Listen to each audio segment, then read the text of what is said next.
The leadership advice most helpful to me came from Betty Bean, who was president of the United Way of America. People support what they help to create. She shared this first as fundraising strategy, but then as general guidance for leadership as I took on the role of president.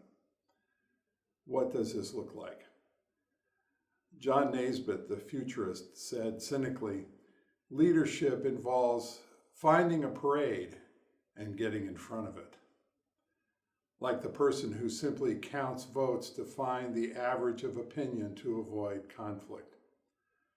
On the other end of the spectrum is the model of shepherd and sheep.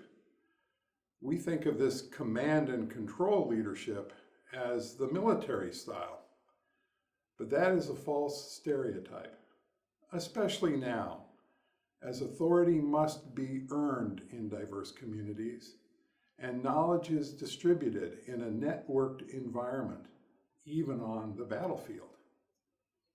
General Stan McChrystal tells me what he's learned.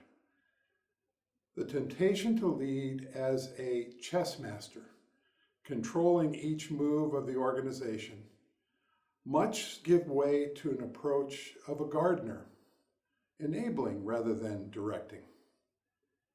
Anyway, pastors should know none of us are the good shepherd. The ongoing debate about the flow of history is between the great man theory and the great forces theory. Do we make the wave or simply ride the wave? Both, I think. It's true, as Shakespeare said, there is a tide in the affairs of men, but we design the boats, we navigate. And it only works if we row together. People support what they help to create. This requires we risk our egos and welcome all voices.